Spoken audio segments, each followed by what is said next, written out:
Bonjour Aminatou, Aminatou.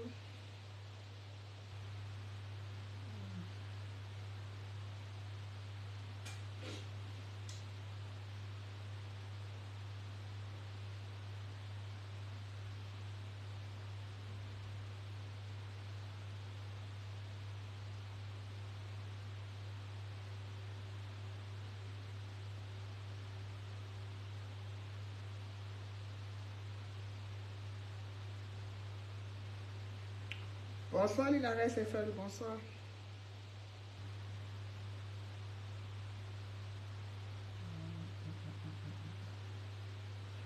On se connecte, on partage le live s'il vous plaît.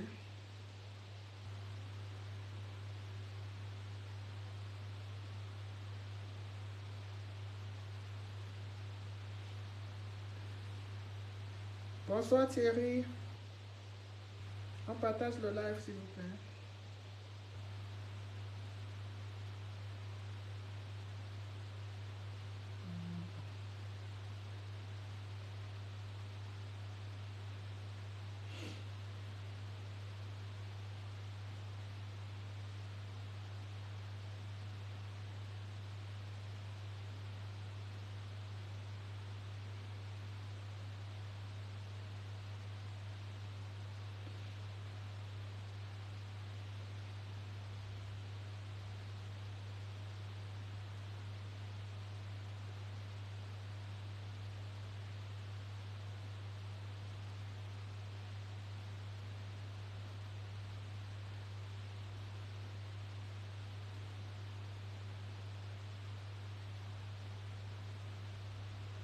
Bonsoir Valère.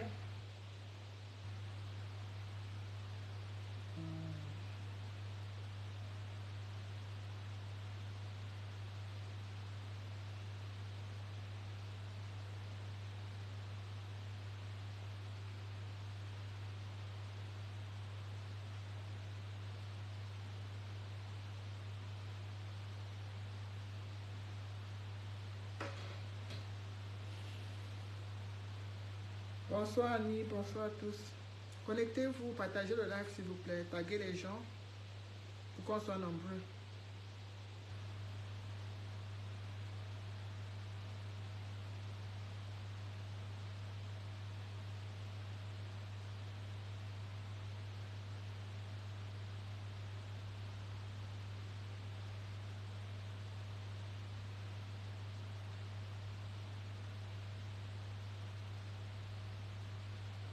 Je partage d'abord le live dans les groupes avant toute chose parce que vu que la page est tellement restreinte, il faut un maximum de partage pour avoir 2-3 personnes. Donc je partage d'abord, vous allez souffrir que je partage d'abord comme ça pour qu'on soit un peu plus nombreux et après on va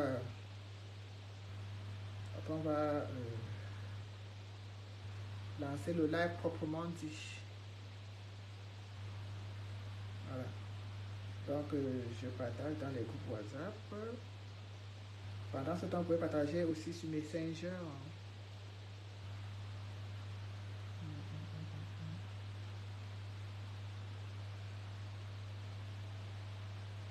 Voilà. Bonsoir, Karika de l'amour. Bonsoir à tous. Bonsoir à toutes les grâces. Bonsoir à ceux qui viennent de nous retrouver. Bonsoir, bonsoir. On partage le live. On va parler un peu de la République de la masturbation. Parce que c'est de ça qu'il est question. On a de plus en plus des masturbateurs, des Camerounais ne comprennent pas que quand on occupe un certain poste, il y a des choses qu'on doit éviter de faire. Donc bonsoir, bonsoir ma folle, bonsoir ma vue. Donc j'espère que tout le monde va bien. Ce sera un live très bref parce que après il y a Rémi Ngono qui va prendre le relais tout à l'heure. Je pense que ça doit être à 19h. Donc je ne dois pas être très longue. Voilà. D'autant plus que c'est en semaine, je suis fatiguée, je sors du boulot. Mais quand même, avec tout ce qui se passe, on ne peut pas rester. Bonsoir Cérisier. On ne peut pas rester comme ça, on ne voit pas. C'est un peu exagéré.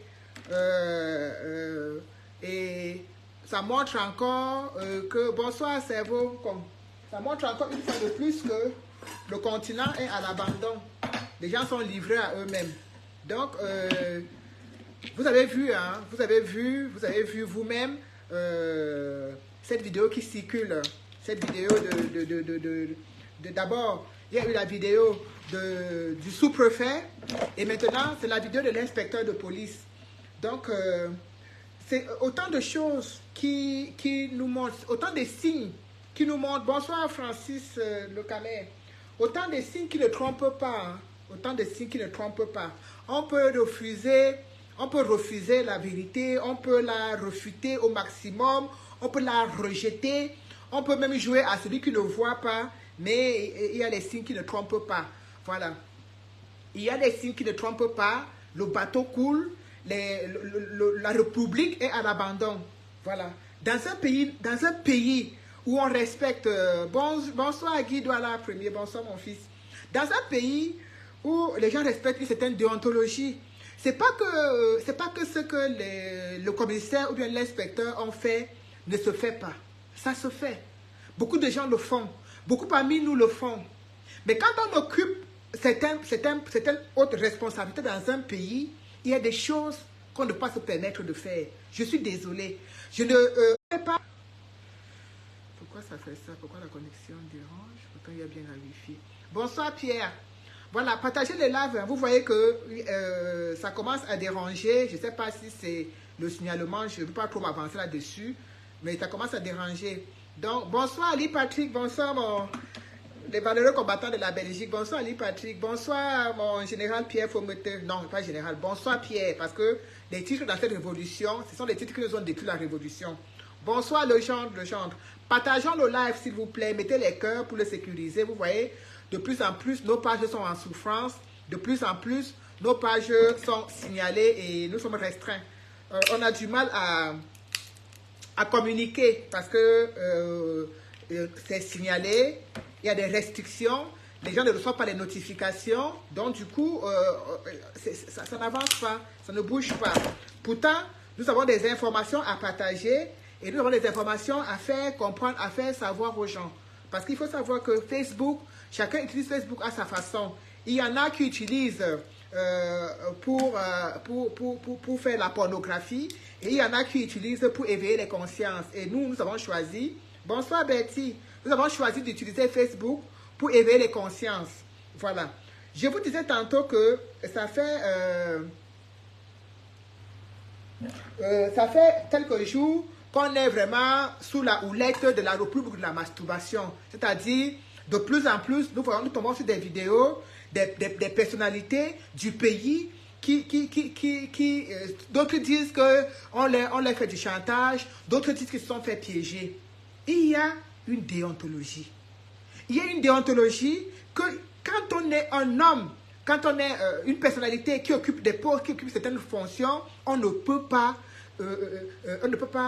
se défier à ça. Il y a une déontologie à respecter. Quand on est sous-préfet, on représente, on est quelqu'un qui donne les ordres, on est un chef-terre, on est quelqu'un qui doit prôner par l'exemple. Quand on est un inspecteur de police, on est le citoyen avec la tenue qui est supérieure à nous. Parce qu'il est inspecteur de police, il est censé faire régner la loi, il est censé faire plein de choses. Donc en fait, quand on le voit, déjà, qu'il soit... C'est-à-dire que je sois n'importe quoi, même que je sois DG d'une société, dès que je vois l'inspecteur de police, il y a ce respect-là que je me dois de lui accorder. Donc, on ne peut pas admettre que dans ce pays où on a laissé tout à l'abandon, les gens une vidéo d'un sous-préfet soit en train de se balader comme ça.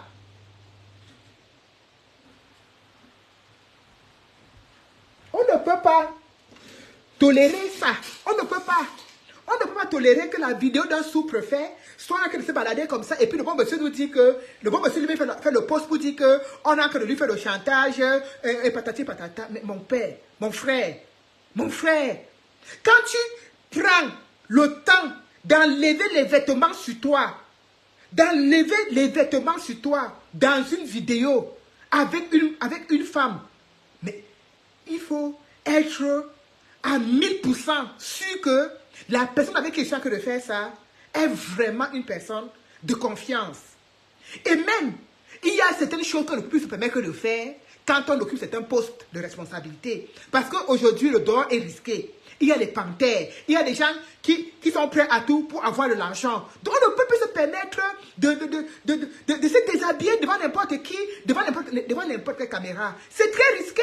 C'est très risqué. Alors quand on est sous-préfet, bonsoir Rosalie Mawak, bonsoir ma belle. Quand on est sous-préfet, on doit garder son dagobert dans le pantalon.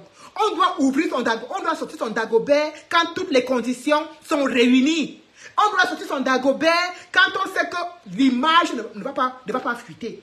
On ne peut pas sortir un dagobert comme ça dans une vidéo. On ne voit pas le visage de la fille. On ne voit pas le visage de la fille. On ne voit que le visage du sous-prophète.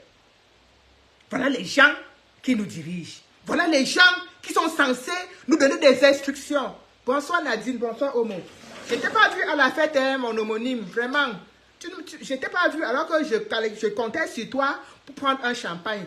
Et c'est la raison pour laquelle un monsieur est venu me donner un numéro de téléphone. Parce que il a vu que je n'avais pas de champagne, il m'en veut. Je t'attendais, Omo, pour venir m'offrir une bouteille de champagne. Tu n'es pas venu, vraiment, ce n'est pas cool. Bonsoir Ariel Roche, bonsoir Sunshine. Partagez le live s'il vous plaît. Vous savez, ma page a des restrictions, Maniakaba Bobé. Donc en ce moment-ci, il faut seulement partager pour qu'on puisse être deux. Donc, il faut qu'on partage au maximum. On va devenir à nos chefs. Donc, en fait, quand on est une personnalité, on est un sous-préfet. Dans un pays normal, dans un pays où on respecte le peuple, dans un pays où on respecte sa tenue, on sait qu'en tant que sous-préfet, on ne peut pas se permettre de tomber dans de tels pièges. On ne peut pas sortir d'Agobert n'importe où. On ne peut pas sortir... Nadine, il ne fallait pas me dire que tu es là-bas, ma chérie. Si tu es là-bas, ne rentre pas sans ma ceinture Louis Vuitton, hein, ou bien ma ceinture. Ne rentre pas bras ballants, m'en veux. Si tu es là-bas, ne rentre qu'avec un conteneur de provisions, ma chérie. On dit que c'est là-bas qu'il y a les affaires, ma chérie. On dit que c'est là-bas que les affaires se tournent. Donc ne rentre pas sans me garder quelque chose dans le sac. On est quelqu'un derrière quelqu'un. Voilà. Donc, quand on occupe certains postes, quand on fait certaines choses, même vous voyez, même certains aujourd'hui, même les petits simples influenceurs, bonsoir Hilaire Yanzo, bonsoir Ismaël, les simples influenceurs du sous-quartier là, chacun tient à son image. On ne sort pas sans make-up, on ne peut pas au marché n'importe quoi parce qu'on sait que l'image est importante.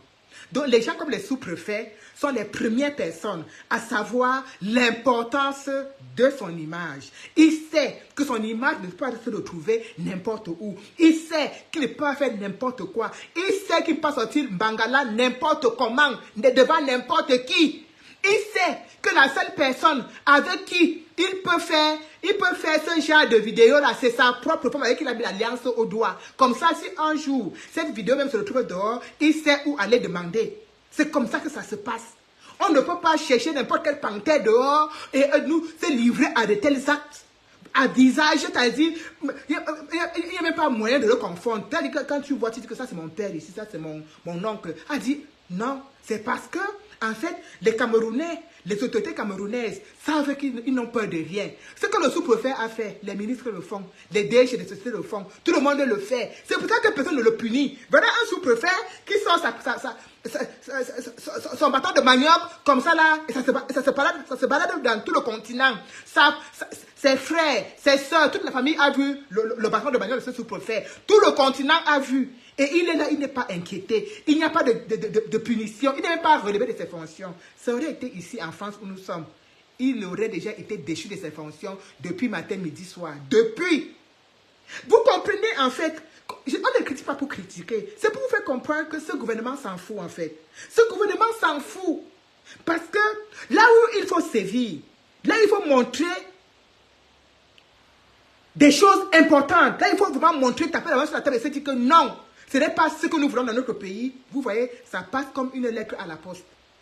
Voilà un sous-préfet, tout un sous-préfet qui se retrouve avec les bimbang dehors, avec une vidéo dehors. Et il n'est pas inquiété, il n'est pas puni. Il n'est pas puni. Comment on va le punir puisque eux tous font pareil? Comment Atangadi va le punir puisque c'est le patron de ça? Comment, en fait, puisque même si Atangadi ne fait pas ça, Atangadi n'a pas d'autorité. C'est le fils de, c'est l'enfant de, on l'a mis là-bas par, il est passé par, on l'a pistonné ici, donc personne ne peut, en fait, personne ne peut. Bonsoir Moïse Alain. Personne ne peut vraiment le recadrer. Il n'y a personne pour recadrer personne. On est là comme ça. Après le sous-préfet, c'est le mangala de l'inspecteur qu'on nous montre. C'est-à-dire que l'inspecteur, avec toute la tenue sur lui, il est... Mais regardez, on n'empêche pas les uns et les autres d'aimer ou de... Voilà, nous tous on aime le pinaillement, nous tous on aime la faire là. Mais il faut que les conditions soient remplies quand on occupe certaines fonctions. Quand on occupe certaines fonctions, la seule personne avec qui on peut se permettre ce genre de truc, c'est son épouse à qui on a mis l'alliance au doigt. Parce que tu sais que si ça sort, je m'en vais te porter plainte et je dis c'est à toi, c'est avec toi que j'ai fait cela. C'est dans le téléphone de mon épouse, donc c'est en sécurité. C'est dans le téléphone de mon époux, donc c'est censé être en sécurité. Donc, une fois que ça se retrouve dehors, tu sais exactement d'où c'est parti. Comment des gens qui sont censés être des exemples, des modèles. Regardez à quoi ils sont livrés. Et vous me dites, non, VDK, non, faut pas. Non, ce n'est pas un jugement. C'est qu'il faut une déontologie. Quand on occupe certaines fonctions, il y a des choses qu'on ne peut pas se permettre de faire. Ce sous-préfet doit démissionner. On doit l'enlever. Il n'a pas capacité à être un sous-préfet. Non. Ce n'est pas possible. On ne peut pas laisser de tels... On ne peut pas, on ne peut pas.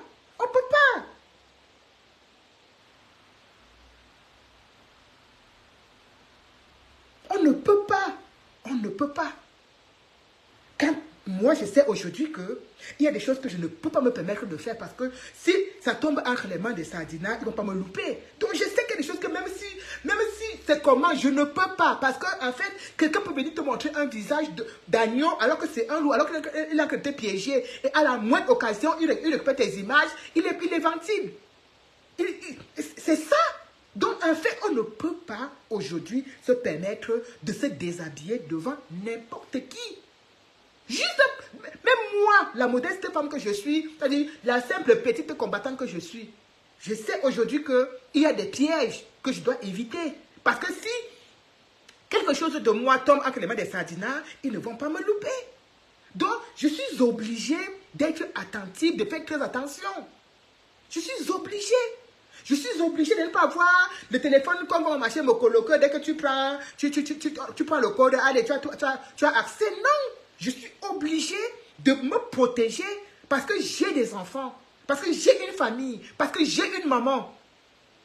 Donc je suis obligée de ne pas me permettre de faire certaines choses. Je dis, moi, simple petite activiste du quartier, à plus forte raison, tout un sous-préfet. Mais il est censé savoir tout ça. Il est censé savoir qu'on ne sort pas d'agopède devant n'importe quel téléphone. Non mais arrêtez. Bonsoir Brigel, bonsoir ma chérie. Arrêtez. Un sous-préfet est un homme qui est censé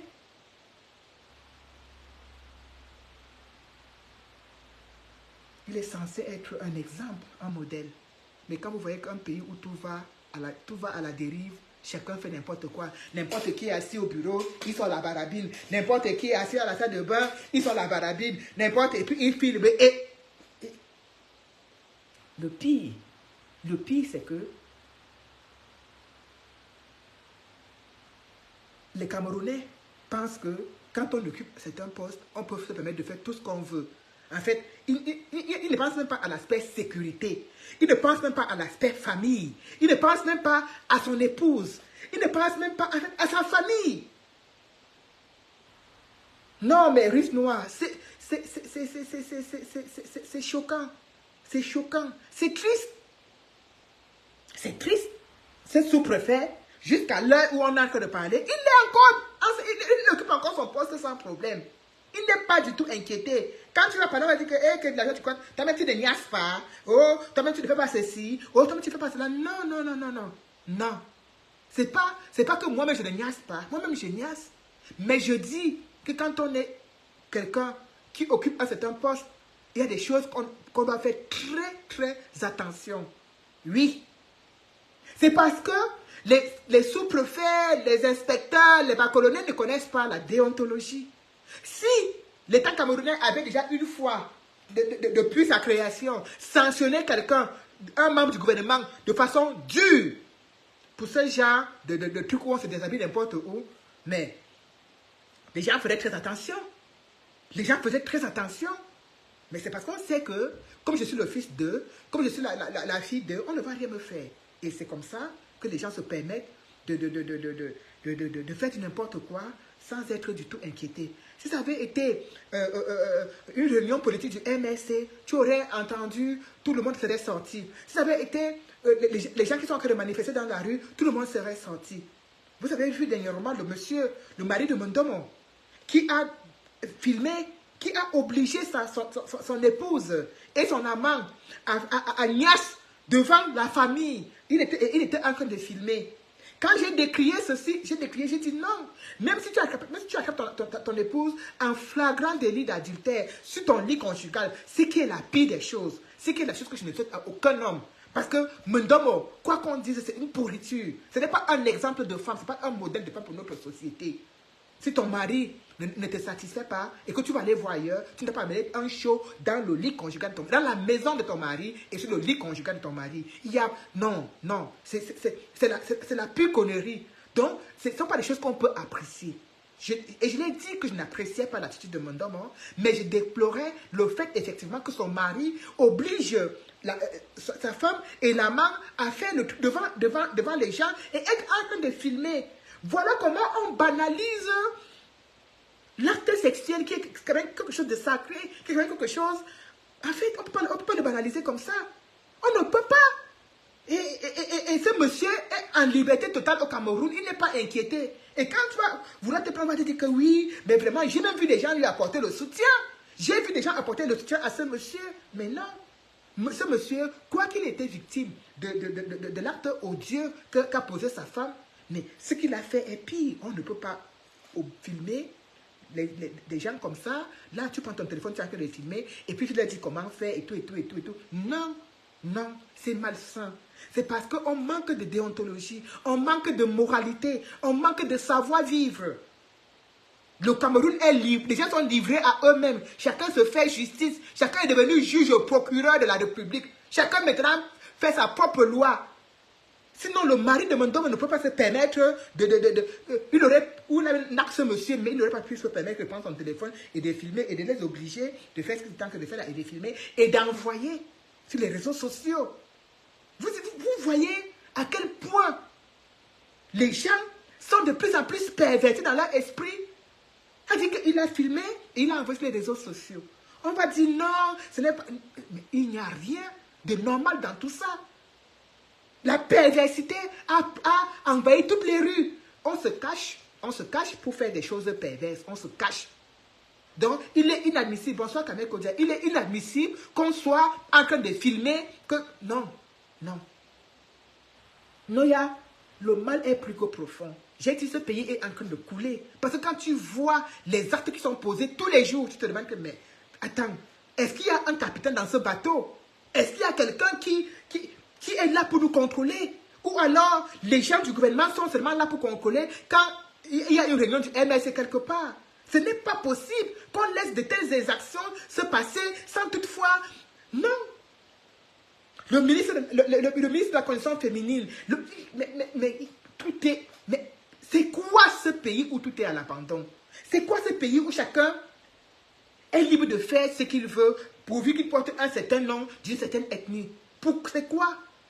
Et c'est avec ça que vous nous dites qu'en 2025, lors des prochaines échéances politiques, vous pensez, vous imaginez qu'on peut encore reconduire ces mêmes personnes. Bonsoir Nadine Chou, bonsoir Bombo. Bonsoir Bombo à moi. Bonsoir Maman Elise. Vous imaginez qu'on peut encore reconduire ces mêmes personnes? Ces gens qui sont pervertis. C'est-à-dire, les mots même, je ne connais même pas quel mot je peux utiliser pour les qualifier. Je ne connais pas. Quand on fait des choses, quand on prend des gens pour les mettre à des postes, C'est parce qu'on se dit que ces gens ont quand même une certaine moralité.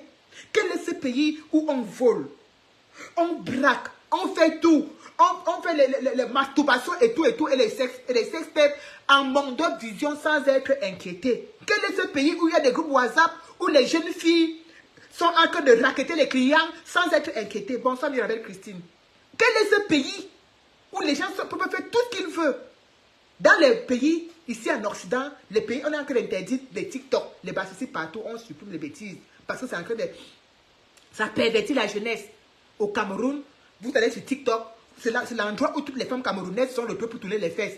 Si tu vois 5 vidéos TikTok, 10 vidéos TikTok les camerounaises, ce n'est que là où tout le monde se retourne pour montrer comment il a le plus gros popotin, comment il s'est balancé les fesses. Non. Non. Ce n'est pas possible. Ce n'est pas possible. Bonsoir Tessie, bonsoir ma belle. Non, ce n'est pas possible. On a l'impression, ce n'est même pas qu'on a l'impression, le pays est à l'abandon en fait. C'est-à-dire que chaque ministre arrange sa place pour bien voler. Tout le monde, chacun ne pense qu'à lui. Chacun voit comment il va faire pour voler au maximum, pour mettre de côté, pour mettre à l'abri. Le moment venu, il part avec. Bonsoir Maman Jackie, bonsoir la maman des Amazones. Sinon, comment expliquer? Comment expliquer cette impunité? Les gens font tout ce qu'ils veulent sans être punis. Mais si tu prononces le mot MSC, c'est là où ils sortent. C'est là où tu vas voir comment on va te montrer comment on applique la loi. C'est là où tu vas voir comment sont les décrets. C'est là où tu vas voir comment sont les communiqués. Bonsoir Roger Foucault. Dès que tu parles de la politique, dès que tu t'exprimes au nom du MSC, alors là, le continent se réveille. Regardez. Bankolo. Grégoire Owona, tout un ministre, ils ont l'immunité, on ne peut pas les punir. C'est-à-dire qu'ils ont l'immunité, on ne peut rien les faire. Bonsoir Aurèle, on ne peut rien les faire. Regardez Grégoire Owona, le monsieur est resté chez lui, il a construit sa maison aux frais du contribuable, avec notre argent, il a construit sa maison, son grand château. Il a vu que il ne peut pas manger les poissons congelés qu'on vend partout dans les poissonneries là au Cameroun. Lui, il ne mange pas ça. Il a dit que pour lui, il faut qu'il élève lui-même ses poissons. Il a choisi un endroit, il a créé son petit lac. Lui, tout un ministre. Tout un ministre. Il a créé son petit lac, il a commencé à faire son élevage de poissons. Ah oui. Il fait son élevage de poissons au calme. Il élève son poisson, il mange que du frais. C'est-à-dire qu'il va pêcher là. Et il faut savoir que Grégoire ne mangeait pas ça seul. Hein. Avec ses autres amis ministres, avec ses autres amis, je suis les fils d'eux. C'est là où ils partent pêcher leurs poissons pour manger. Et c'est comme ça, un matin, pas de mesures de sécurité, avec beaucoup de pluie, ça a lâché. Ça engloutit des Camerounais. Ça engloutit au moins 160 Camerounais. Sont morts. Grégoire Owona a quand même eu le courage et le toupet de mettre ses condoléances sur sa page Facebook. Vous avez vu quel ministre dénonçait Grégoire Owona? Vous avez vu quel sardinat dénonçait Grégoire Owona? C'est pour vous dire que ces gens s'en foutent royalement de vos vies. Moi, j'ai vu des gens pleurer en Bankolo. Ils sont en train de pleurer parce qu'ils sont à l'abandon. Il n'y a personne pour les aider. Il n'y a personne. Ils sont livrés à eux-mêmes. Il n'y a personne. C'est quelqu'un qui a créé cela. Cet éboulement est l'œuvre du ministre Grégoire Owona. Mais est-ce que vous avez entendu que le ministre Grégoire Owona a été convoqué pour se faire entendre? Est-ce que vous avez entendu que le ministre Grégoire Owona a été convoqué pour donner des explications? Est-ce que vous avez entendu que les experts sont allés regarder pour comprendre effectivement la cause de cet éboulement? Vous avez entendu ça quelque part? Non. Grégoire Owona est au gouvernement depuis, on ne compte plus le nombre d'années, il n'y a que la mort pour l'enlever là-bas. Voilà des gens, même si vous leur dites n'importe quoi, ils ne peuvent pas. Voilà, c'est ce même Grégoire Owona qui vous a dit qu'avec 36 000 francs, on peut vivre au Cameroun. Avec 36 000 francs, on peut payer son loyer, envoyer ses enfants à l'école et faire tout. Bonsoir, Annie. C'est ce même Grégoire Owona. Mais regardez donc. Grégoire Owona a tué des milliers et des milliers de Camerounais. Il est tranquille. Il n'est pas inquiété. Le sous-préfet balade son bangala partout. Zéro inquiétude. C'est un sous-préfet, c'est un fils de... Donc, on ne peut pas le toucher. L'inspecteur de police, toute une tenue sur le corps, sort son zizi dans le bureau partout, partout. Oh, ce n'est pas normal. C'est normal. Villageois, tu crois? Est-ce que toi-même tu ne niaises pas? Tu veux dire que quoi? Que tu n'es pas comme eux, que tu fais ce qu'ils font. Nous tous, on niaise. Chacun sait ce qu'il fait dans les 4 murs de sa chambre. Mais je dis, et je répète, que quand on occupe certains postes, il y a des choses qu'on doit se permettre de faire. Il y a une certaine déontologie. Ces messieurs seraient ici en Europe, ils ne seraient plus à leur poste tous autant qu'ils sont. Que ce soit Grégoire Oona. Grégoire Oona devait être quelque part, devait être condamné pour homicide involontaire. Mais tout un ministre est là. Personne ne le touche. Personne ne... Les gens ont même peur de prononcer son nom. Les gens ont même peur de dire que c'est lui le responsable de cela. Tellement l'intimidation règne. Tellement les menaces règnent. Les gens sont morts, les enfants sont morts, toutes les familles portaient les maisons des gens ont complètement disparu. Ils sont dédommagés? Non. Est-ce qu'ils sont dédommagés? Non. Ils ne sont pas dédommagés. On ne va pas les dédommager. Il n'y a rien. Rien. Je dis rien. La seule chose qu'Atangandi est parti leur donner, c'est un seau avec le savon et la sardine et le matelas. Voilà ça. Tout un gouvernement. Voilà ce qu'on donne aux populations qui viennent. Quelqu'un vient de perdre toute sa maison. Toute sa maison. Avec les enfants dedans. Le pansement qu'on vient de donner, c'est un seau avec la sardine et quelques morceaux de savon et un matelas. Dites-moi, est-ce que vous-même vous pensez que ces gens-là raisonnent encore comme nous? Est-ce que vous pensez que ce sont des êtres humains? Est-ce que vous pensez qu'en tant soit peu, est-ce que ces gens ont même des sentiments? Bonsoir Serge. Pour moi, je pense que non. Ils n'ont plus rien dans le cœur. Ce ne sont pas... C'est-à-dire, ce sont des gens sans scrupules. Ce sont des gens sans scrupules. Les gens ont perdu tout. Et ces éboulements, ces trucs ne cessent de sortir au Cameroun. Il y en avait à Douala. Je me rappelle encore Gouaché. Douala tout dernièrement. Voilà encore Bankolo. Il y en a. Ça ne s'arrête pas. Ça ne s'arrête pas. Mais zéro assistance. Même l'immeuble qui s'est écoulé à Douala où on disait que non, le gouvernement a dit que zéro assistance. On a vu des gens errer dans les rues. On a vu des gens errer dans les rues à Douala parce qu'ils manquaient où rester.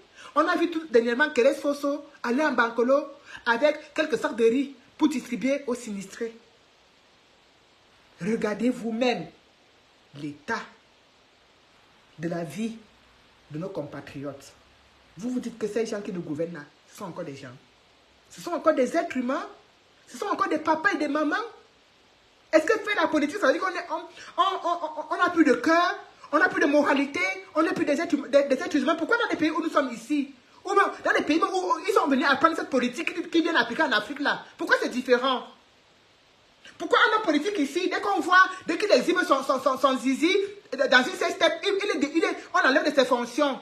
C'est ici que ces gens se venaient apprendre la politique. Mais pourquoi quand ils arrivent au Cameroun, en Afrique, ils appliquent ça différemment? Hein? Pourquoi la politique qu'ils ont appris ici, ils sont allés faire les grandes écoles de politique ici en Europe? Mais pourquoi quand ils arrivent en Afrique, ils appliquent ça différemment? Hein? Parce qu'ils ont, un peuple laxiste. Parce qu'on ne fonctionne pas l'intimidation. Vous pensez que ce que les gens font en Afrique, les cesses, machin là et tout, pensez qu'ici au Cameroun, ici en Europe, on ne fait pas. Non.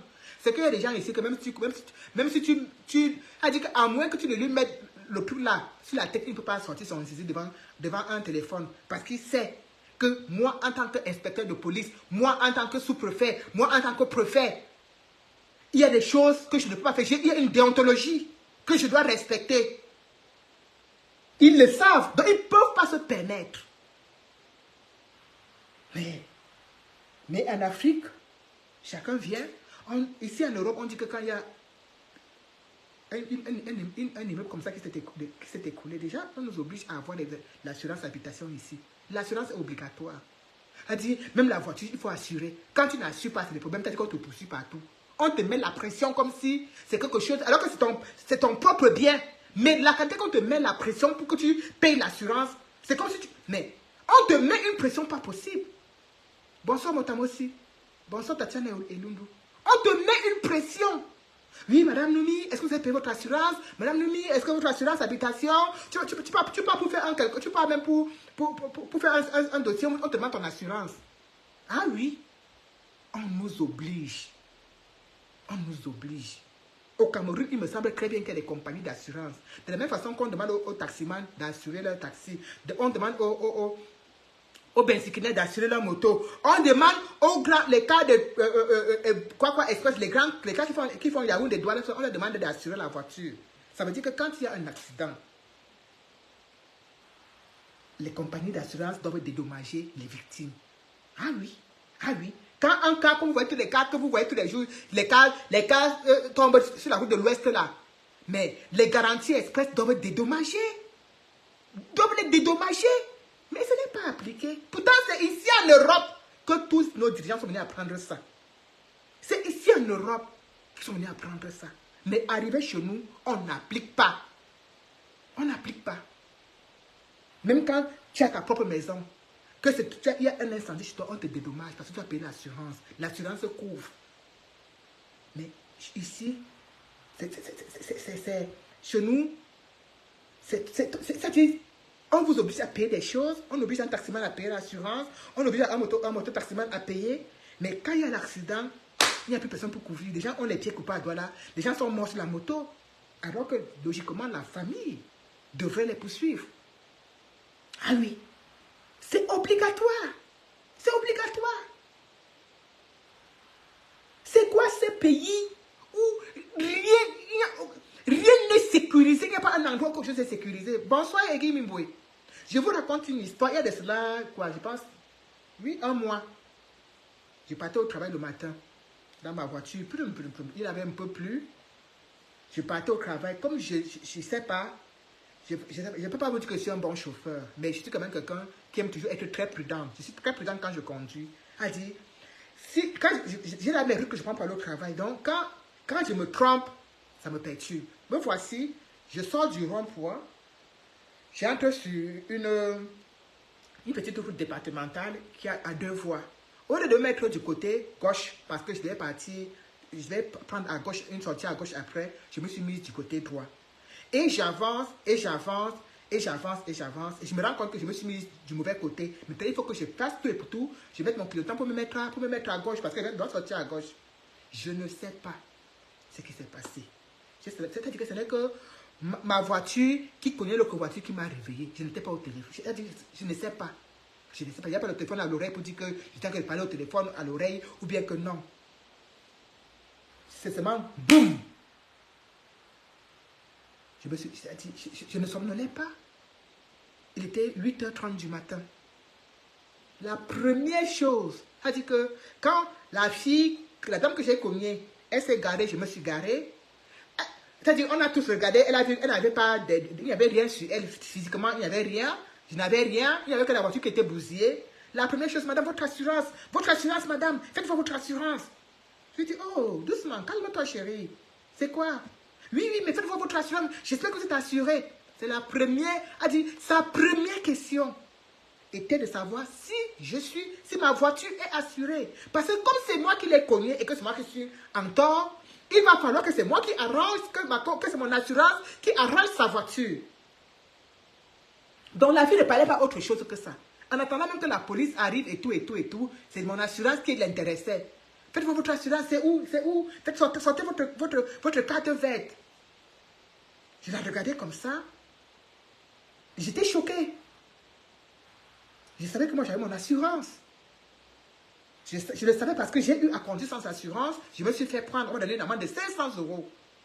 J'ai eu à conduire sans permis. Je me suis fait prendre. On m'a donné des costauds amendes. J'ai commis toutes les infractions possibles. Donc, je sais ce qu'on encourt.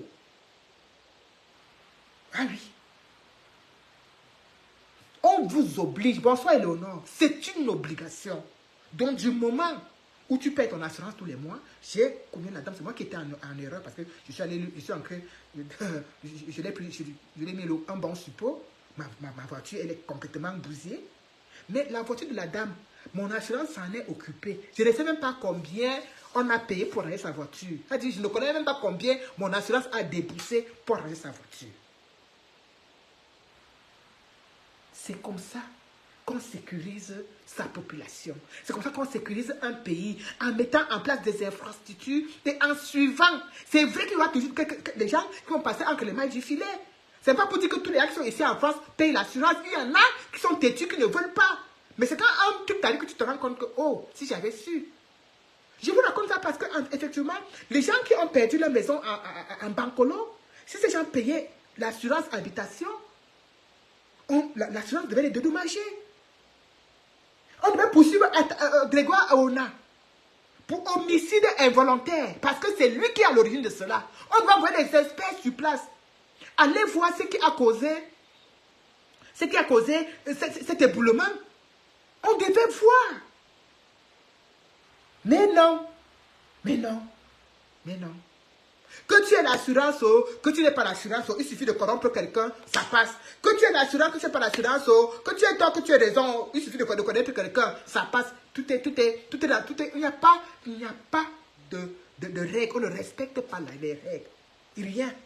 Ils sont venus copier toutes les choses chez les Blancs. Ils ont dit qu'ils ne vont pas te mettre ça, ils vont venir appliquer ça chez nous. Mais au lieu d'appliquer, ils torpillent plutôt. Bonsoir Carole T. Ils torpillent plutôt, rien n'est respecté. Rien. Quand tu perds ta maison, que tu as souffert pour construire, tu as tout perdu. Parce qu'il faut tout recommencer à zéro. Quand de l'eau vient porter, ça porte toute ta maison avec tout ce qu'il y a dedans. Et ça part. Tu vois ta vie partir devant toi parce qu'il faut tout recommencer. Est-ce que vous pensez à ces familles? Est-ce que vous pensez à eux? Est-ce que Grégoire Aona, dont on parle, est-ce qu'elle a même fait un tour sur les lieux? Est-ce que la première dame, que nous parlons chaque jour, dit machin, est-ce qu'elle s'est déplacée? On a vu son fils, pour des raisons politiques, se déplacer pour aller à Bankolo. Donc depuis que Franck Biya est au Cameroun, c'est la première fois qu'il voit quelque chose de bizarre se produire. Il s'est déplacé pour aller à Bankolo. Qu'est-ce qu'il a fait? Il est venu avec quoi? En dehors d'aller regarder comme ça et rentrer tout l'autre argent du pays qu'il a dans son compte bancaire. Qu'est-ce qu'il a fait? Qu'est-ce qu'il a fait? Les gens sont livrés à eux-mêmes. Les gens sont abandonnés à eux-mêmes. Parce que le bateau n'a pas de capitaine. Le bateau n'a pas de capitaine. Chacun dit qu'il est capitaine. Machantou est capitaine. Gongo est capitaine. Motazé est capitaine. Chacun est capitaine de son clan. Chacun est capitaine de son côté. Franck Biano est capitaine de son côté. Mais le vrai capitaine n'est pas là. Il ne maîtrise plus rien. Il ne contrôle plus la situation.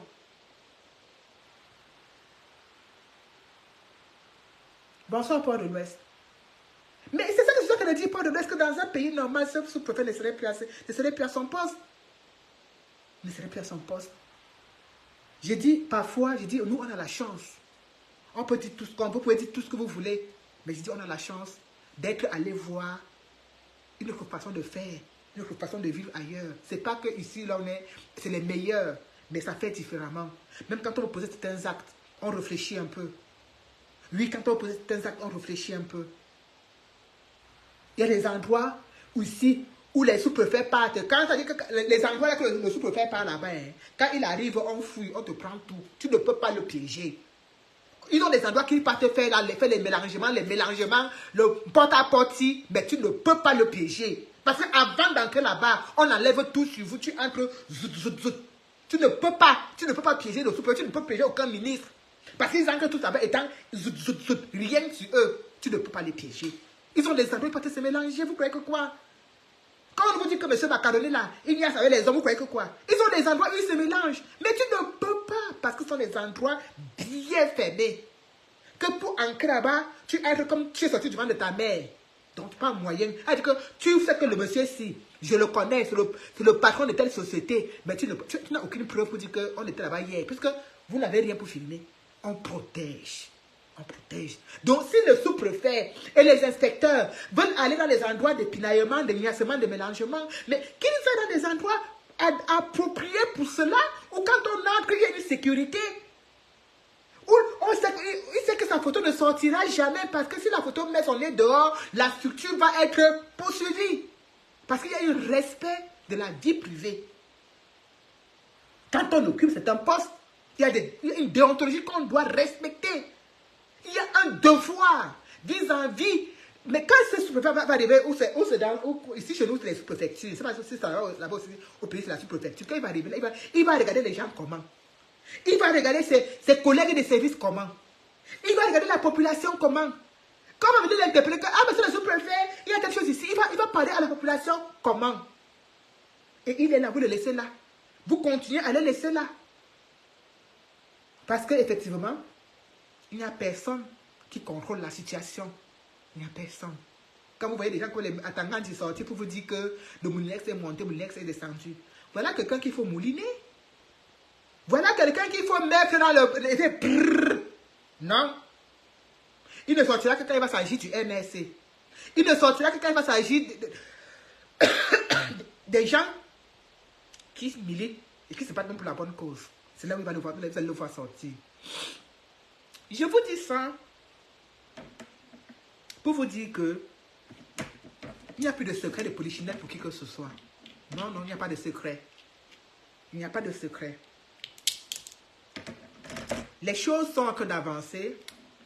2025 est en train de se positionner.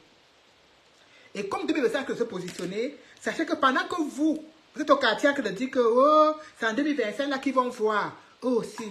Ils sont en train de dire qu'on va leur montrer qu'on ne peut pas nous bouger n'importe comment. On va leur montrer que nous, c'est la tribu du pouvoir. On va leur montrer que nous, on est nés pour gouverner. On est nés pour être président à vie. Et c'est pourquoi aussi, si on ne fait pas attention, après Biya, ce sera Biya. Si chaque Camerounais ne prend pas ses responsabilités, si chaque Camerounais ne prend pas, ne se dit pas qu'il faut le don de soi, après Biya, ce sera Biya. Il y aura des bancolos encore et encore. Il y aura des sous-préfets qui sortent leur bangala partout encore et encore. Il y aura des inspecteurs qui font ce qu'ils veulent encore et encore. Quand on veut qu'un pays change, on s'implique. Quand on veut qu'un pays change, on s'implique. Partagez le live s'il vous plaît. Partagez encore. La page est restreinte. Ce n'est pas grave. C'est parce que la page est restreinte qu'on ne doit pas partager. Il faut partager au maximum. Partagez, partagez, partagez. Même quand la page est restreinte, on partage, on tag ceux qui ne sont pas là pour qu'ils viennent nous retrouver. On les tag, on écrit leur nom et ils viennent nous retrouver. C'est comme ça qu'il faut faire. Vous savez, nous on a affaire à des rouleaux compresseurs. Nous sommes des petites mains. Mais eux, ce sont des rouleaux compresseurs. Donc ils savent comment faire pour nous détruire, pour nous intimider, pour nous empêcher de nous exprimer. Et si on se laisse faire, il n'y aura plus personne. Regardez comment les laves diminuent de plus en plus sur la toile. Regardez comment ça diminue. C'est pas que les gens n'ont pas la volonté de faire les laves. Hein. Non, on a la volonté. On a la volonté. Mais il n'y a pas moyen. Tu allumes la caméra comme ça, tu partages 500 fois. Il y a 2 personnes. Parce qu'il y a des restrictions. Tu écris seulement un petit truc comme ça, tu fais l'erreur. On te met les restrictions. Oui. Et pour combattre cela, pourquoi quand on met les restrictions sur les influenceurs, ils continuent à avoir du monde? Parce que les gens qui sont sur leur page partagent au maximum pour ne pas laisser justement Facebook gagner. Mais vous ne connaissez pas ça. Vous êtes là, vous êtes bien conscient que ce qu'on dit là est pertinent et très important. Mais votre doigt, prendre votre petit doigt, appuyer et partager, c'est comme si on vous demandait de partir au Cameroun à pied et de revenir à pied. Alors que ça ne vous coûte absolument rien. Ça ne vous coûte rien. Il faut que vous ayez cet esprit-là de partager. Parce qu'on va entrer dans une phase de communication très très importante si on veut être présent vraiment en 2025. La communication est une arme très importante. Donc si on veut être présent en 2025, il va falloir que vous changiez vos méthodes. Bonsoir Koft. J'ai dit que si on veut être présent en 2025, il va falloir qu'on change les méthodes. Que vous changez vos méthodes. Que vous sachiez que quand on entre dans un live, on partage au moins le même live 40 fois. Parce que la communication est importante. C'est pour ça que vous voyez, les blogueuses, elles ont 10 000 vues. Parce que là, elles ont préparé leurs followers à partager au maximum Parce que c'est important. Comme ça arrive même ça. Tu laisses comme ça. L'information qui n'a aucune importance vient entrer dans ton inbox. Qui n'a aucune valeur. 2025, notre première victoire sera la communication. Je dis que 2025, notre première victoire sera la communication. C'est notre première victoire. Surtout nous qui sommes ici en diaspora. C'est la communication. Si on ne communique pas, on est foutu. C'est ça notre première victoire. Donc il va falloir qu'on fasse très attention. Il va falloir qu'on soit là, que si on est non-name, on est dans les lives des combattants pour partager, qu'on partage au maximum. Bonsoir, maman Agnès. Qu'on partage au maximum. Parce que c'est important. Les Sardinats payent les gens pour partager les lives. Non, on n'a pas l'argent pour payer. Donc on ne peut compter que sur vous. Je dis que 2025, notre première arme de combat, ça sera la communication. Il va falloir que vous et nous, que vous soyez là pour nous épauler. Il va falloir que vous soyez là pour partager les lives au maximum. Parce que nous sommes en train de vivre quelque chose de très, très, très difficile. Vous savez, quand on t'attache la bouche, on te demande de parler. C'est ça qu'on vit actuellement sur Facebook. C'est-à-dire que tu as une page qui a plus de 26 000 abonnés, mais tu n'arrives pas parce qu'on bloque. On bloque. Donc, à vous également, qui êtes sur les pages, qui êtes sur nos pages, de savoir que notre seule arme, c'est la communication. C'est la communication. On doit communiquer au maximum. Je profite du fait que nous sommes là pour vous dire... J'avais prévu faire un live particulier pour ça, mais comme je vois que j'ai encore au moins 45 minutes, je vais en profiter pour faire une petite introduction. Nous avons vu samedi dernier 21 la soirée caritative qui était organisée en l'honneur des prisonniers politiques. Ces prisonniers, ces gens qui sont encore en prison aujourd'hui, parce qu'ils se sont exprimés, ils dénonçaient le vol qui se passe au pays, le vol des gens comme les Grégoire Oona, le vol des gens comme les Franck Billard, le vol des gens comme les Ngongo. C'est parce que ces jeunes personnes dénonçaient cela, ces hommes et ces femmes qui sont embastillés. Une soirée caritative a été organisée à cet effet. Il y a eu beaucoup de Camerounais de la diaspora, surtout de la diaspora parisienne. Nous étions nombreux. Bonsoir, ainsi Cynthia. Nous étions nombreux. J'ai décrié quelque chose. J'ai décrié. A dit, j'ai eu mal. J'ai eu mal parce que je suis quelqu'un de très sensible. Je suis quelqu'un de très sensible. Je suis quelqu'un, je sais jusqu'à quel niveau j'ai porté la cause des prisonniers politiques.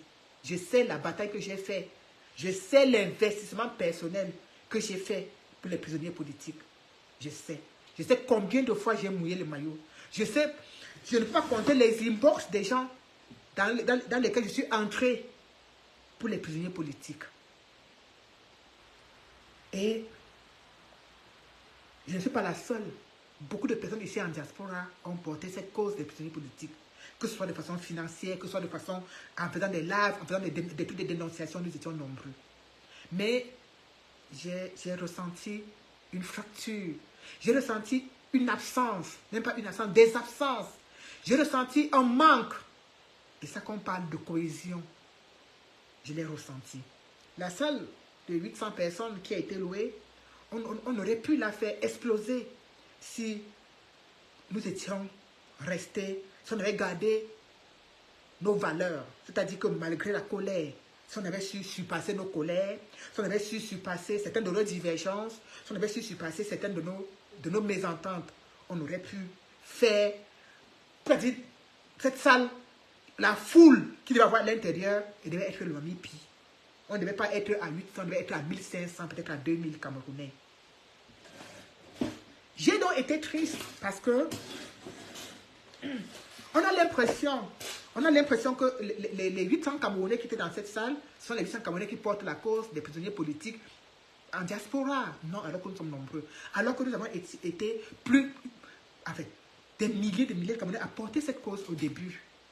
Et je ne comprends pas comment, à un moment aussi important, on n'a toujours pas réussi à mettre de côté la divergence et à tenir compte de la priorité. On n'a pas réussi. C'est-à-dire, les gens ont dit que non, mon ego ne me permet pas d'aller à cette soirée. Parce que Bonsoir Balas. Bonsoir mon frère Dindé. Parce que je n'entends pas avec X, parce que je m'entends pas avec Y. Pourtant, les prisonniers politiques pour lesquels on partait à cette soirée ne sont pas avec nous ici. Hein. Ils sont au Cameroun. Ils ont autant besoin de moi qu'ils ont besoin de celui avec qui je ne parle pas. Ils ont besoin de nous. Ils ne cherchent même pas à savoir si X ne parle pas à Y ou si Z ne parle pas à V. Ils ont besoin de nous, ces prisonniers politiques. Mais on n'a pas eu la capacité à sursoir nos égaux et se dire, j'y vais pour eux. Pourtant, ça fait 4 ans qu'on se bat pour eux. Ça fait 4 ans qu'on est dans les rues pour dire, wow, les prisonniers, wow, ceci, wow, libérez-les. On a fait les marches, on a tout organisé, on est allé à tel endroit, on est allé à l'ONU, on est allé à tel, on est pas allé où pour ces prisonniers. Et le jour maintenant, il faut, un jour particulier, on a décidé que non, on peut se retrouver nous tous pour encore les survivre. Beaucoup étaient absents. Beaucoup étaient absents. Beaucoup étaient absents parce qu'ils ont ne me perturbe pas, Balas. Ils étaient absents parce qu'ils n'ont pas pu mettre leur ego de côté. Ils étaient absents parce qu'ils n'ont pas compris qu'on ne peut pas tous toujours être d'accord sur tout. Mais que parfois, même quand on n'est pas d'accord, comme a dit Wilfried et Kanga, on peut se tromper, mais il suffit de se déplacer, de venir se rendre compte par soi-même que non, je ne me suis pas trompé. Effectivement, ceux-là avaient raison et de le reconnaître. Ceux qui ont pris l'initiative d'organiser cette soirée politique, cette soirée caritative pour les prisonniers politiques, avaient raison. C'était important. Ça avait sa place. Ça avait sa place. La soirée caritative avait sa place. Il fallait, on aurait même dû y penser plus tard, plus tôt. On aurait dû y penser plus tôt. On aurait peut-être même pu la faire, peut-être 2 ans après, peut-être 2 ans après. On aurait peut-être pu encore le refaire cette année, comme ça, c'est avec la 2e édition. Oui, il y a des gens qui sont en prison qui souffrent. Il y a des gens qui sont en prison qui ont besoin qu'on les épaule. Il y a des gens qui sont en prison qui ont besoin qu'on les accompagne. Vous ne pouvez pas laisser vos aigreurs, vos égos, vos petites personnes tout détruire. Comment moi, quand je regarde un combattant aujourd'hui qui a dit non, je ne vais pas à cette soirée parce que c'est telle personne qui organise, parce que comment je le regarde? Je le regarde avec beaucoup de dédain parce que je me dis non. Il faut savoir porter une cause et y aller jusqu'au bout. Et savoir même se battre pour cette cause. J'ai eu cette grande... Parce que je me dis, si nous tous on avait été... Je ne vais pas citer les noms des gens. Si nous tous on était là, on aurait été plus nombreux. Et la fête allait être encore plus belle. Oui. Il y avait 800 personnes dans la salle. Vous pensez que je les connaissais, toutes les 800 personnes? Vous pensez que je parlais avec toutes les 800 personnes qui étaient dans la salle? Il y a des gens que je ne voulais même pas voir. Il y a des gens que je ne voulais même pas croiser. Mais ils étaient là. Ils n'étaient pas là pour moi. Non. Ils étaient là parce que eux aussi, ils portent la cause des prisonniers politiques exactement comme moi. Donc, ils venaient pour les prisonniers, ils ne venaient pas pour BDK, ils ne venaient pas pour Abdelaziz, ils ne venaient pas pour Ali Djoko. Non, ils ne venaient pas pour Justine Loukam. Ils venaient pour les prisonniers qui sont au Cameroun, qui ont besoin. Les gens ne peuvent pas rester ici en France et penser. En fait, je ne sais pas. Penser que comme ils sont en France, peut-être, je sais pas, on est ici, on est libre, mes amis, on est libre. On parle librement, on circule librement, même quand on est victime d'un petit racisme quelque part, on a la capacité de prendre son téléphone et dire, comment je peux prendre mon téléphone, j'allume mon téléphone et dire, oui, je m'appelle Nadine, ceci, j'ai pris mon train hier pour aller à tel endroit, et dans ce train, j'ai été victime de ceci, je le dis, et les gens vont me soutenir. On est quand même, malgré tout, on est quand même libre. Aller à la soirée pour les prisonniers politiques n'était pas appartenir au MSC. Non. Non. Ça n'avait rien à voir avec l'appartenance au parti politique. On partait parce qu'il y a des innocents en prison. Parce qu'il y a des gens qui n'ont pas leur place en prison et qu'il fallait leur rendre hommage. Alors tu ne peux pas porter la cause des prisonniers et ne pas leur rendre hommage. Bonsoir Marcelo. En plus je pensais à toi Marcelo. Je pensais à toi mon frère. Je pensais à toi. Je pense à toi depuis ce samedi là, je pense à toi. Nous les Camerounais, On a un sacré problème, c'est la reconnaissance. C'est la reconnaissance. On a du mal à reconnaître le travail de l'autre. On a du mal à apprécier quelque chose que quelqu'un fait. On a du mal. On a du mal. Marcelo, tu aurais eu ta place à cette soirée. Si tu avais eu... C'est pour ça qu'on vous dit que quand vous faites des choses, ne vous inspirez pas des clans. Ne vous mettez pas à gauche, à droite. Soyez votre propre clan. Soyez votre maître du combat. Et quand vous portez des projets, bien comme c'est à l'initiative de quelque chose, soyez être là où il faut, quand il faut. Moi, j'ai porté l'affaire des prisonniers politiques avant beaucoup.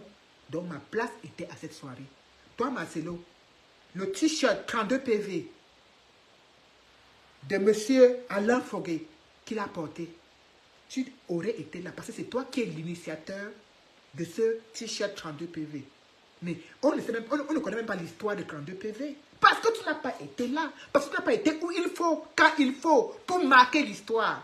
On entend tous parler de 32 PV. Mais on ne sait pas que celui qui est à l'initiative de ça, c'est un jeune combattant qui est en Allemagne. Donc, c'est là le transport que tu as manqué, Marcelo, pour venir à cette soirée. Vous ne pouvez pas, c'est là où le mécanisme nous dépasse. Vous ne pouvez pas être l'initiateur de quelque chose et rester, ou alors il fallait qu'on t'envoie, peut-être l'avion pour venir te prendre. Non, mon frère, sachez marquer de votre présence quand c'est nécessaire, quand c'est important. Tu n'étais pas là. Quel boulot, tu vois que nous qui étions là, on ne travaille pas. Quel boulot quand il faut écrire l'histoire de notre pays. Quel boulot quand il faut écrire l'histoire d'un pays. Il faut écrire l'histoire. Un t-shirt que tu as pensé. Où sont les 32 PV que tu as offert à Alain Foguet. Alain Foguet marche avec ça partout. Et ce t-shirt est vendu à presque pratiquement 2 millions. Tu n'es pas là. Tu n'es pas dans la salle. Mais sachez être où il faut quand il faut, mon gars. Sachez être où il faut quand il faut. C'est très important. Ça aurait été magnifique qu'on dise aux uns et aux autres que voici la personne, voici le petit Camerounais, voici le petit combattant, voilà le petit monsieur Marcelo qui a pensé à où sont les 32 PV, que c'est lui qui a offert ce t-shirt à monsieur Alain Foguet et c'est lui qui a fait de ça ce que c'est devenu aujourd'hui. Voilà un t-shirt qu'un activiste a pensé. Qu'un activiste a pensé qui était vendu à presque 2 millions. Et lui-même, il n'a pas été à la soirée. Mais quelque chose qui était annoncé avant, mon frère. Quelque chose qui était annoncé avant. C'est comme ça que vous mâchez. On dit qu'on mâche. On vous donne pour avaler, vous n'avalez pas. Voilà ton travail qu'on a acclamé dans la salle. Voilà ton travail. Mais on ne sait pas qui est derrière. Si moi, je ne te connaissais pas, je pense que c'est toi. C'est parce que je te connais. Tu es là, dans ton petit coin. Non, je n'ai pas à la soirée des prisonniers politiques pour une raison, mon frère. Il y a des occasions qui ne se présentent pas 2 fois.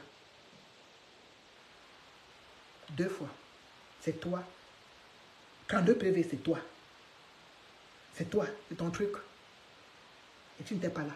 Tu dis que le bleu, tu seras à la présidence. Ou bien c'est toi qui es le cadre du corps d'Angela Merkel. Sachez vous défaire de certaines choses quand c'est nécessaire. Beaucoup de Camerounais auraient été contents de te voir. Parce que tu ne peux pas être dans la salle et on ne te présente pas.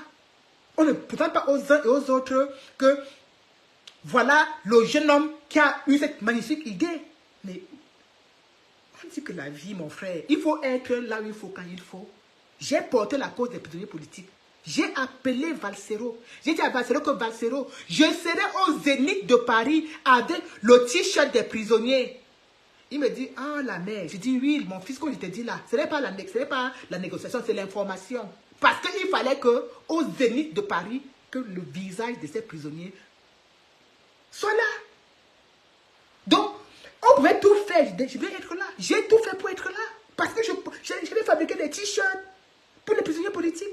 Comment je ne vais pas être là? Tu es au courant depuis que ce t-shirt d'Alain Foguet, que tu as généreusement offert à Alain Foguet, tu es au courant que c'était mis aux enchères. Mais tu n'as pas été à la soirée. Voilà des choses qui ont manqué, que je dis qu'il y a des gens qui n'ont pas compris qu'il faut savoir mettre certaines choses de côté pour des grandes causes. Cette soirée qualitative a été torpillée de gauche à droite. Torpillée. Sabotée. Tu te demandes pourquoi est-ce qu'on faisait ça. Tu te demandes pourquoi est-ce qu'ils ont torpillé cette soirée. Tu te demandes pourquoi est-ce qu'ils ont saboté cette soirée. Tu ne comprends pas.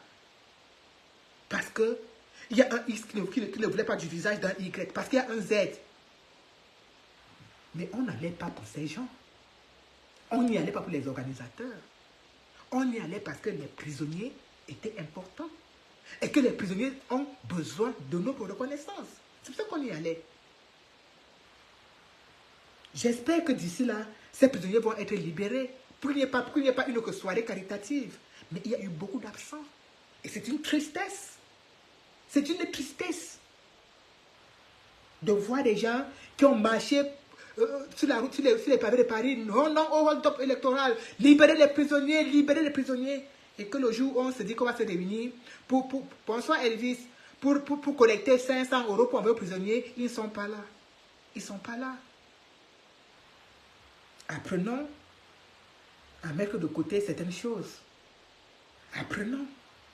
Ça a été une déception totale quand je n'ai pas vu certaines personnes. Parce que ces personnes pensaient que s'ils viennent, on va dire qu'ils viennent pour le MSC. Ou que s'ils viennent, on va dire qu'ils sont venus pour le... Non.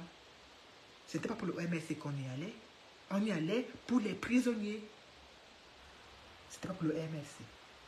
Mais ils ne sont pas... Certaines personnes ont dit non, je n'y vais pas. C'est une honte. C'est une déception. C'est une déception. Voilà. Donc j'espère vraiment que... bonsoir Laure Lacune. J'espère vraiment que chacun va revoir ses méthodes. Parce que ce qui a créé de ce projet en 2025, ça va être la magie. Si c'est encore dans ce dispersement, dans ces règlements de compte, dans ces états d'esprit que nous allons partir, ça va être très compliqué. Ça va être très compliqué. Moi, je vous exhorte, vous qui nous suivez, je vous exhorte pour qu'ensemble, on lance une très grande campagne médiatique. La grande campagne médiatique, c'est quoi? C'est de partager et repartager nos informations, que ça arrive partout. Il faudrait que nous ayons la capacité, en 2024, que ce soit les informations, les publications des activistes positifs vraiment, qui soient partout sur la toile. Il faudrait que nous ayons cette... Quel général n'était pas là? Là. Tu parles de quel général? Parce que quand tu dis que même le général n'était pas là, il y a beaucoup de généraux à cette révolution. Quand tu dis le général, il faut prononcer le nom de général, parce qu'il y a beaucoup de généraux. Tu ne dois pas savoir de quel général tu parles. Parce que si c'est moi, mon général que moi je connais, je peux te dire qu'il était là. Mais comme on ne sait pas de quel autre général, comme il y en a beaucoup, il faut préciser, il faut donner le nom. Donc il faudrait que cette bataille de communication, que nous nous préparions à la mener en 2024. Il faudrait que nos lives soient comme le live des influenceurs. C'est-à-dire que quand on s'assoit, chacun a au moins 100 partages. Tu partages. Parce que quand Ahmed Kamel allume son téléphone, il dit que s'il n'y a pas 900 partages, je ne parle pas. Et comme les Camerounais sont friands de Japap, on partage, on repartage, parce qu'il y a 900 partages avant qu'Ahmed Kamel ouvre sa bouche pour parler. Mais il n'ouvre pas sa bouche pour parler de la sensibilisation. Il n'ouvre pas sa bouche pour parler du changement au Cameroun. Il ouvre sa bouche pour parler du Zout et du Bobolo. Et on est tous versés là. On est tous versés. La seule façon que nous, on peut aider le 237, c'est avec la communication. Parce que nous n'allons pas descendre. Peut-être certaines personnes pensent qu'on va descendre pour aller faire quelque chose sur place au Cameroun. Non.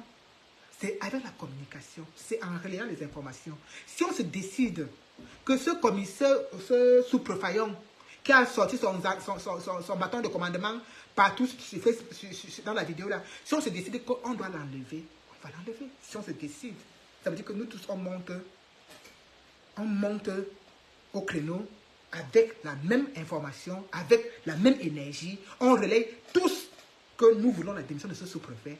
Ça va bouger. Mais comme pendant que je parlais de ce sous-préfet, quelqu'un d'autre parle d'autre chose, quelqu'un d'autre parle, chacun a son sujet préféré, alors qu'on doit se concorder. Il va falloir qu'en 2024, que nous sachions être présents et optimiser notre communication sur la toile. Il va falloir. C'est quelque chose qui me taraude dans l'esprit depuis. Il va falloir qu'on travaille cela. Parce que s'il y a un truc qui nous tue encore à ce moment-ci sur la toile, c'est la communication. C'est quelqu'un qui vous montre qu'il parle beaucoup bien, qu'il parle trop bien. Il faut que vous, les followers, vous qui nous suivez, parce que vous êtes partout. Vous êtes un peu, entre guillemets, sans vous intégrer, un peu les followers, vous êtes partout. Donc, il va falloir que vous sachiez qu'on compte sur vous pour le maximum de partage. Si vous êtes là, vous êtes pour dire qu'on est là pour le changement. Parce qu'on accompagne ces activistes, ces mamans-là qui... Et tout. Moi, j'étais très surprise. J'étais très impressionnée. Je vous dis encore, j'ai fait une publication où je vous disais que j'ai croisé 2 femmes, 2 jeunes filles du Noun à cette soirée caritative. 2. Vous vous souvenez quand les Bamoun m'ont agressé quand leur roi est venu? Vous vous souvenez? Ils ont déchiré mes habits et tout. J'ai perdu même mon téléphone. J'ai croisé 2 jeunes filles. C'est sûr qu'elles ne m'avaient jamais vu en visuel. Parce que beaucoup me voyaient comme ça dans le téléphone. Elles ne m'avaient jamais vu en visuel. C'est sûr qu'à la soirée du roi Bamou, elles étaient là, ces dames. Elles étaient là, ces charmantes dames. Une très claire de peau comme moi. Et l'autre vraiment choco. Vraiment de très belles dames. Elles étaient assises même à la même table que la femme d'Abdelaziz. Alors moi, je suis une folle. Hein. Moi, quand je suis là pour animer, je ne suis pas là pour m'asseoir dans un coin comme ça et me comporter. Non, quand je suis là, il faut qu'on sache que je suis là. Je fais mon petit désordre, il n'y a pas de comportement. Vous avez même certainement vu, je danse même pieds nus. Bref, elle dit, villageois du Quat, elle me salue. Je la salue. Hein. Tout le monde qui me voyait, villageois du Quat, accolade, on s'embrasse, comment non. Les mamans qui me bénissaient, les mamans qui me donnaient beaucoup de bénédictions, ça me faisait chaud au cœur. Ça me faisait très très chaud quand je vois les mamans dire, oui ma fille, vraiment je suis très contente de te voir. Ne laissez pas le combat. On compte sur vous ma fille, ne laissez pas. Ça me motive encore un peu parce que ma propre mère à moi, tous les jours, ce que laisse la faire là. Je n'étais pas envoyée en France pour aller faire le quoi, aller faire la politique. Parce que pour être la politique que je fais. Bon bref. Les 2 dames donc m'appellent. La fille dit quoi? Je m'approche à leur table. Elle me prend dans ses bras. Elle fait que me dit, je suis désolée. Je dis, hey. Tu es désolée de quoi, ma chérie? Elle me dit, tu sais, l'agression des Bamoun, vraiment, je suis désolée. Elle me serre, elle me fait des bisous. Elle avait envie d'effacer. Je pense qu'elle voulait effacer tout ce que ces gars m'ont fait. Elle dit, l'agression et tout, et tout, et tout. Elle me serre, elle me dit, oh, vraiment, vraiment, désolée, ma grande, désolée. Elle me fait des bisous. Mais j'étais choquée. J'étais choquée. Ces 2 filles se sont tellement excusées. J'étais choquée. Parce que peut-être quand j'avais été agressée par rapport à leur roi, peut-être qu'à l'époque, elle était peut-être contente. Elle se disait, ah bien, elle voulait montrer que, voilà. Mais elle l'a vu. J'étais à la soirée caritative pour les prisonniers. Et elles étaient aussi à cette même soirée. Donc ça veut dire qu'elles aussi, elles partagent la cause des prisonniers. Oui. Merci Cynthia. J'ai bien dit entre guillemets, parce que vous êtes partout. C'est dans ce sens-là que je dis. Oh. Pardon. Donc, je ne peux pas, moi, attendre plus que ça. Quand 2 personnes s'excusent pour un acte que d'autres personnes ont posé, elles sont excusées. Ça m'a touché. Ça m'a énormément touché. Je me suis dit, elle me dit, ouais, vraiment, vraiment désolée, encore VDK, vraiment désolée. Oh là là. Oui, parce qu'elle avait le regret. Elle avait le regret de ce que ses frères et sœurs ont fait à mon endroit. Elle avait ce regret. Elle culpabilisait. Elle culpabilisait.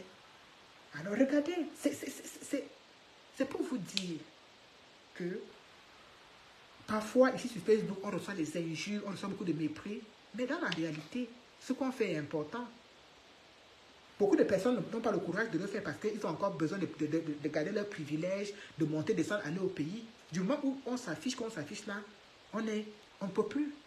C'est quand même un prix énorme. Et quand tu te déplaces pour aller à une soirée des prisonniers politiques comme celle à laquelle nous étions là, c'est important. Parce que ça fait partie de notre combat. La liberté, le respect de la démocratie, la liberté des uns et des autres. Si on se bat pour la liberté d'expression.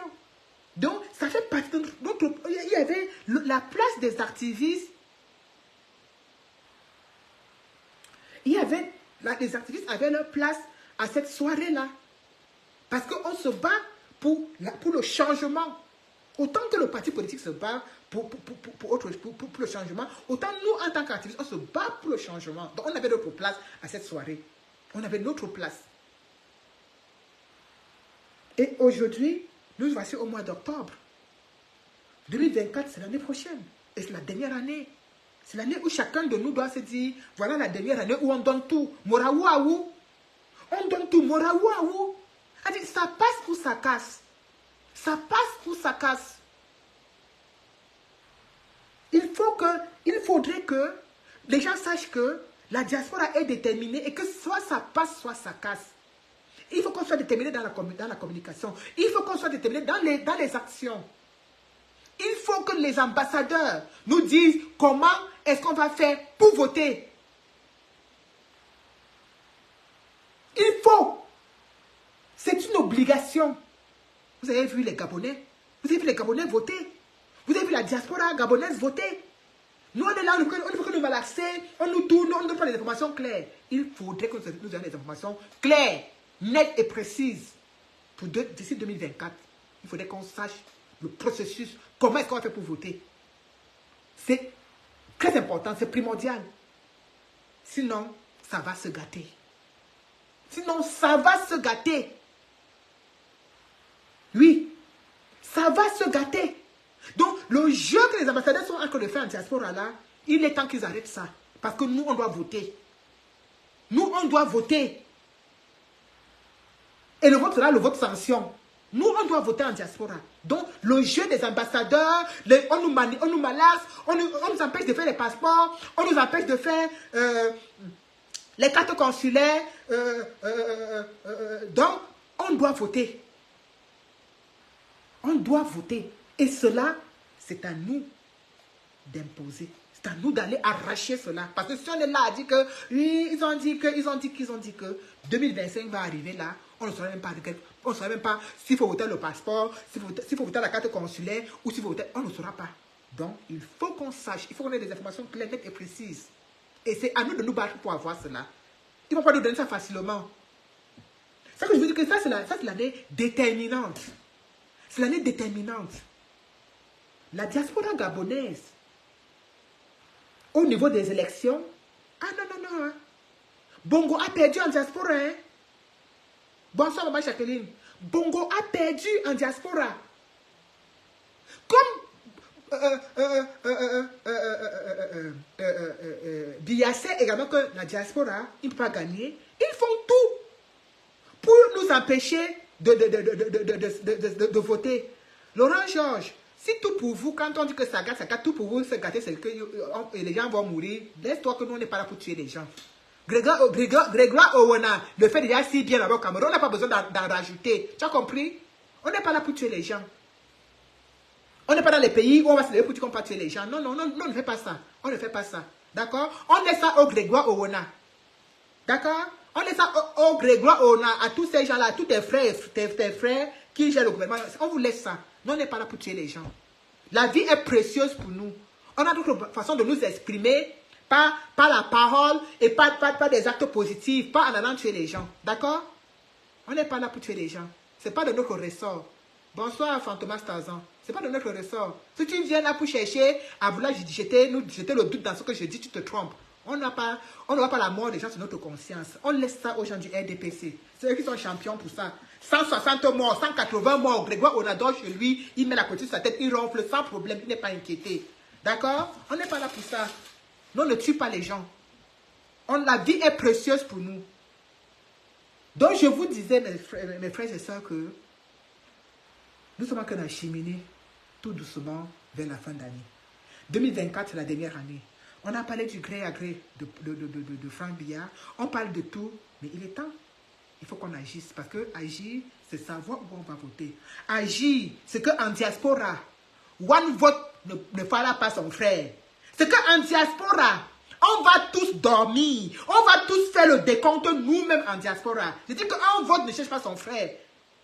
On va vous montrer comment, ce qu'on appelle protéger son vote en diaspora. Vous allez voir ça de vos propres yeux. Ce qu'on appelle protéger son vote. C'est ce qui va se passer en diaspora. Quand on vous dit que ça gâte, on va vous montrer comment on vote et on protège son vote en diaspora. Vous verrez de vos propres yeux. Ils savent pourquoi ils veulent nous empêcher de voter. Ils savent. Mais je vous dis que ce n'est pas la diaspora camerounaise qui va faire différemment. On va gagner, on va protéger nos votes en diaspora. Si vous, sur le continent, vous voulez laisser vos pieds au chic, laissez vos pieds au chic. Mais ici en diaspora, on va contrôler ce vote minute by minute. Ça ne va pas, non, ça ne va pas. On va gérer ça sur place ici. On va gérer ça sur place. Vous avez vu ce que la diaspora gabonaise a fait, non? Vous avez vu ce que la diaspora gabonaise a fait. Donc, ça sera pareil. On va voter, on va conclure notre vote, on va faire le décompte devant nous. Ça ne bouge pas. C'est pas comme si on va aller dans le bureau, on va aller dans le bureau, c'est sur place. C'est sur place que ça va se passer. Il est temps que les choses, que les gens comprennent que on n'est pas là pour, en fait, les gens pensent que quand on dit, on voit comment, on a que de tout faire pour nous décourager, on a que de tout faire pour nous démotiver. C'est parce qu'ils savent qu'ils ont déjà perdu en diaspora. Ils savent qu'ils ont déjà perdu en diaspora. Nadine Chou, je suis entré dans ce combat en 2018.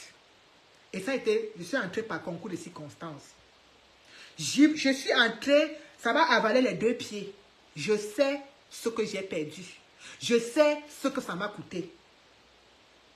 Ma seule récompense, ce n'est pas un poste. Je vous le dis tous les jours là, que je n'attends pas un poste. Donc, je n'ai pas besoin de faire les bisous, de faire la lèche à qui que ce soit, parce qu'il faudra qu'on me nomme demain, je n'attends aucun poste. J'ai dit que si je meurs en terre ici en France. Mais ma seule récompense sera que pour ce pourquoi je me suis battu, qu'il y ait un résultat. Qu'il y ait un résultat. Ce sera ça ma seule récompense. Elle dit que ce pourquoi je me suis battu, bonsoir Amélie Mado Keraro, que ce pourquoi je me suis battu depuis 2018, qu'il y ait une récompense. Et la seule récompense qu'on pourra avoir, c'est de participer à ces élections et de la gagner. Et que ici en diaspora, il faudrait que les gens du continent sachent que nous, ici en diaspora, notre vote sera protégé. Notre vote sera surveillé. Notre vote sera passé au pays fin. Il n'y aura pas moyen.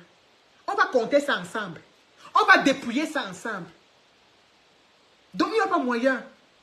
Si vous voyez comment, si vous demandez à n'importe qui en diaspora, on va vous dire que personne ne sait pas comment il va voter parce qu'ils savent justement qu'ils sont en train de tout faire.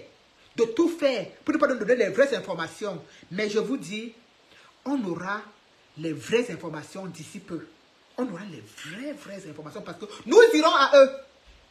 Nous irons à eux. Ils ont intérêt à nous donner des informations, nous dire avec quoi est-ce qu'on va voter et comment est-ce qu'on va voter en diaspora. Il ne faudrait pas qu'on nous laisse comme ça. Après, tu viens avec le passeport, tu dis que non, le passeport ne vote pas. Tu viens avec la carte consulaire, on te dit que non, il fallait plutôt le passeport. Ils vont nous donner une information claire, nette et précise. Et il faudrait même que les ambassadeurs sortent un communiqué officiel pour informer la diaspora que pour les futures élections de 2025, pour voter, point, 2 points, il faut être en possession de tels documents. Il nous met ça en communiqué officiel. On dispatche ça partout. Comme ça, chacun Camerounais sait comment il va faire pour aller voter. C'est aussi clair que de l'eau de roche. Et ça, nous allons nous investir à ce que cela puisse se faire. Oui. Nous allons nous investir à ce que cela puisse se faire. Pour que ces ambassadeurs, ces gens qui sont là qui cachent des informations, qui donnent des informations, qu'ils fassent un communiqué. Là où ils disent que chers frères et sœurs de la diaspora, les futures élections de 2025 qui approchent, pour voter, pour s'exprimer dans les urnes, il faudrait que tu sois détenteur d'une carte consulaire, soit d'un passeport, ou soit de ceci. Il faudrait que nous ayons des informations claires, nettes et précises. On en a besoin. Le donchiki joue nos cerveaux là, c'est fini.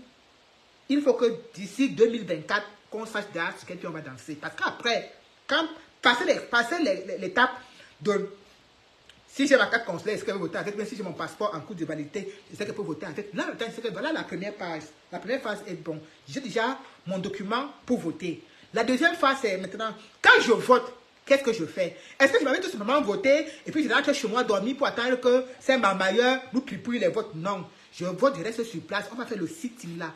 Tout va se passer là. On dépouille là. On dit, Paul Biya, tel nombre de voix. Opposition, par contre, tel nombre de voix, telle personne, tel nombre de voix, on donne les informations là. C'est-à-dire que quand je sors de là, c'est que oui, mon vote là que j'ai voté, c'est parti à telle personne, c'est parti à tel endroit, et c'est exactement comme ça que ça doit se passer. Ah oui, si ce n'est pas comme ça, on va se gâter tout ça sur place. C'est comme ça que ça doit se passer.